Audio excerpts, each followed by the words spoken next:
একসময় একটা সুন্দর ছোট্ট মেয়ে ছিল, যারা কেবল তাকে দেখেছিল সে সকলের কাছে সে মিষ্টি ছিল, তবে তিনি ছিলেন তার নানির কাছে সবচেয়ে প্রিয় এবং প্রিয়তম।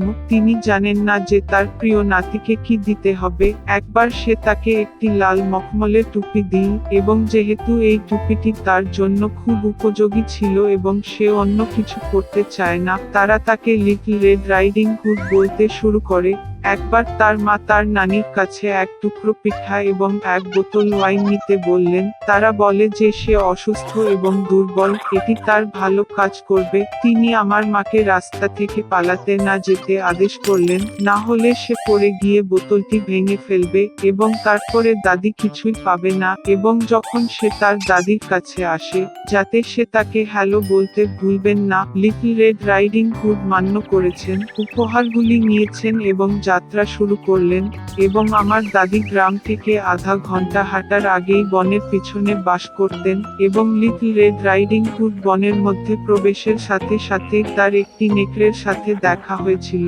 মেয়েটি অবশ্য জানত না যে এটি কি ধরনের ভয়ঙ্কর জন্তুটি, এবং সে তার থেকে কম ভয় পায় না। তিনি বিনয়ের সাথে সালাম করলেন। নেকড়েটিও খুব শালীন আচরণ করেছিল, তাই লিটল রেড রাইডিং হুড নেকড়েকে জানিয়েছিল যে সে তার প্রিয় নানির কাছে উপহার নিয়ে আসছে। এবং যখন তিনি তার দাদির বাড়িতে কিভাবে যাবেন বলছিলেন, তখন নেকড়ে নিজেই ভেবেছিল যে কিভাবে তিনি কেবল বৃদ্ধ মহিলাকেই নয়, একটি সুন্দর মেয়েও খেতে পারেন।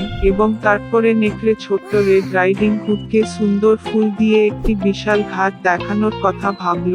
লিটল রেড রাইডিং হুড অনেক বিস্ময়কর ফুলের দিকে তাকানোর সাথে সাথে ভেবেছিল যে ঠাকুমারিকে এক নতুন গুচ্ছ ফুল এনে দেওয়া ভালো হবে, কারণ এটি তাকেও খুশি করবে। হ্যাঁ, এবং পাশের রাস্তা থেকে দৌড়ে গিয়ে ফুল সংগ্রহ করা শুরু করে, একটি ফুলকে সামান্যভাবে বাছাই করা। অন্যজন যেমন তাকে ইশারা দেয়, এটি আর ও ভালো এবং সে তার পরে চলবে, এবং তাই এটি বনের গভীরতায় আরো এবং আরো এগিয়ে গেছে।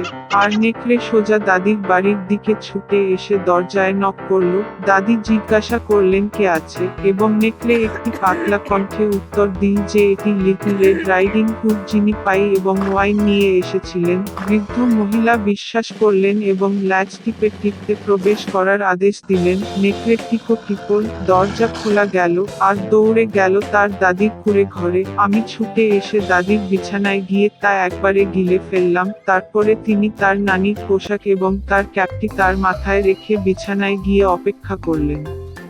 এদিকে লিটল রেড রাইডিং হুড দৌড়ে এসে ফুলের পিছনে ছুটল, এবং যখন সে তার সাধ্যমতো অনেকগুলি পেয়েছিল, তখন সে আবার তার দাদির কথা স্মরণ করে তার বাড়িতে গিয়েছিল। তিনি খুব অবাক হয়েছিলেন যে দরজাটি প্রশস্ত ছিল, এবং যখন সে ঘরে উঠল তখন সে তার দাদির কাছে ডাকল, কোনো উত্তর ছিল না। নাতনি বিছানায় উঠে এসে দেখল দাদি শুয়ে আছেন, এবং তার ক্যাপটি তার নাকের উপর টানলেন, এবং এটি খুব অদ্ভুত বলে মনে হয়েছিল। লিটল রেড রাইডিং হুড বিস্ময়ের সাথে জিজ্ঞাসা করলেন যে দাদির এত বড় কান কেন, এবং নেকড়ে একটি নানির কণ্ঠে উত্তর দিয়েছে, আরো ভালো শুনতে। তারপরে লিটল রেড রাইডিং হুড দাদির এত বড় চোখ কেন জিজ্ঞাসা করলেন, আপনাকে আরো ভালোভাবে দেখতে। নেকড়ে উত্তর দিন, আর বাহু এত বড় যে ধরতে পারা সহজ। এবং যখন লিটল রেড রাইডিং হুড নেকড়ের মুখটি দেখেছিল এবং কেবল জিজ্ঞাসা করেছিল যে দাদির কেন এত নোংরা বড় মুখ আছে, নেকড়ে তার উপর ঝাঁপিয়ে পড়েছিল, আর্তনাদ করে, তাই আমি আপনাকে খেতে পারি। এবং কিভাবে তিনি কম্বলের নিচে থেকে লাফিয়ে বেরিয়ে গেল এবং দরিদ্র মেয়েটিকে গ্রাস করলেন। এইভাবে যথেষ্ট পরিমাণে থাকার পরে নেকড়ে আবার বিছানায় গেল, ঘুমিয়ে পড়ল এবং তার যতটা সম্ভব শামুক করা শুরু করলো। এমন সময় একজন শিকারী ঠাকুরমার বাড়ির পাশ দিয়ে যাচ্ছিল। শামুক শুনছিল এবং ভাবছিল যে বৃদ্ধা মহিলার এমন কিছু হয়েছে যা সে এত ঘৃণা করছিল। সে ঘরে উঠল, বিছানায় গিয়ে দেখল নেকড়ে সেখানে ঘুমিয়ে আছে, এবং তিনি এই ভিলেনকে দীর্ঘদিন ধরে শিকার করছেন। তিনি তাকে বন্দুক দিয়ে হত্যা করতে চেয়েছিলেন, কিন্তু এটি ঘটেছিল যে নেকড়ে সম্ভবত তার দাদিকে গ্রাস করেছে এবং সে এখনো বাঁচাতে পারে। সে কারণেই সে গুলি করল না, বরং তার নেকড়ে মুখটি প্রশস্তভাবে খুলল এবং সেখানে একটি লাল ক্যাপ ঝলকানো দেখলো। একটি মেয়ে তার মুখ থেকে লাফিয়ে বলল যে তার নানি এখনো রয়েছেন। শিকারী তার নেকড়ের চলগুলি আরো বিস্তৃত করে খুলে দিয়েছিল এবং বৃদ্ধা ঠাকুরমা একরকমভাবে রেড রাইডিং হুডের পিছনে বেরিয়ে এসেছিল। তারা আনন্দিত হয়েছিল, আলিঙ্গন করতে শুরু করলো এবং শিকারীকে ধন্যবাদ জানাতে লাগলো। তারা চতুর নেকড়ে একটি পাঠ শেখানোর সিদ্ধান্ত নিয়েছে। তারা যত তাড়াতাড়ি সম্ভব বড় পাথর বয়ে নিয়ে এলো, নেকড়েদের মুখ এবং পেটের মধ্যে এটি স্টাফ করে এবং তাকে উঠোনে নিয়ে গেল। নেকড়ে যখন ঘুম থেকে জেগে উঠল তখন সে শিকারীটিকে দেখতে পেল এবং পালাতে চলেছিল, কিন্তু পাথরের বোঝা বহন করতে না পেরে সে মাটিতে পড়ে গেল। এই তিনটিই আনন্দিত যখন নেকড়ে উঠে তার ভারী পেটটি সবে অন্ধকার জঙ্গলে টেনে নিয়েছিল। তারা আর তাকে আর দেখেনি। এইভাবে তারা চতুর নেকড়ে একটি পাঠ শিখিয়েছিল এবং লিটল রেড রাইডিং হুড সিদ্ধান্ত নিয়েছিল যে সে আর কখনো মায়ের আদেশ অমান্য করবে না। কৃপণ বয়স্ক মিস ক্রুজ দীর্ঘকাল নিজের অর্থ ছাড়া অন্য কাউকে বা কাউকে পছন্দ করতেন না। ক্রিসমাস এবং নিউ ইয়ার অন্যদের জন্য যে আনন্দ নিয়ে এসেছিল তা তিনি বুঝতে পারেননি। অতএব ছুটির প্রাক্কালে বৃদ্ধটি তার সহকারীকে তাড়াতাড়ি কাজ ছেড়ে দিতে অস্বীকার করলেন, যিনি তার ছেলের জন্য একটি উপহার কিনতে চাইছিলেন। মিস ক্রুজ এমনকি তার ভাগ্নের পরিবারের সাথে ক্রিসমাস উদযাপনের আমন্ত্রণটি প্রত্যাখ্যান করেছিলেন এবং অভাবী বাচ্চাদের সহায়তার জন্য অর্থ অনুদানও অস্বীকার করেছিলেন। সন্ধ্যার দিকে বৃদ্ধ লোকটি অফিস বন্ধ করে বাড়িতে চলে যায় এবং তারপরে তার শোবার ঘরে অদ্ভুত জিনিসগুলি ঘটতে শুরু করে। কোথাও থেকে বাতাস বইছিল, বজ্রধ্বনি হচ্ছিল। হঠাৎ তার ক্রিসমাসের প্রেতাত্মা শেষ ক্রিসমাসে মারা গিয়েছিল। ফ্রন্ট মিস ক্রুজ খুব ভয় পেয়েছিল এবং বুঝতে পারছিল না কি হচ্ছে। স্পিরিট বলেছিল যে মৃত্যুর পরে তাকে তার জীবদ্দশায় ভালো কাজ না করার এবং লোকদের সহায়তা না করার জন্য শাস্তি দেওয়া হয়েছিল। তিনি চাননি যে বুড়ো মানুষটি একটি পরিণতি ভোগ করবে, তাই তিনি স্ক্রুজকে সতর্ক করেছিলেন যে আরো 3টি ভূত শীঘ্রই তার সাথে দেখা করবে। এই কথার পরে আত্মা অদৃশ্য হয়ে গেল।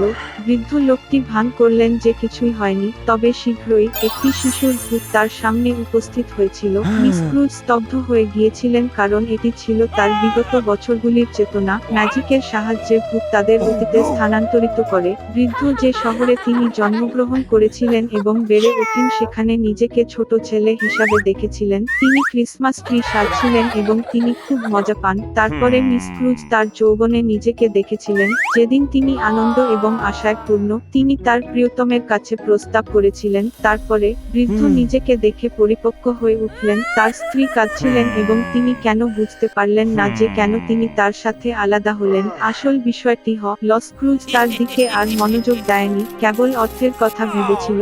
বুড়ো বাইরে থেকে এই রকম নিজের দিকে তাকাতে পারেনি এবং ভূতকে তাকে ফিরিয়ে দিতে বলেছিল।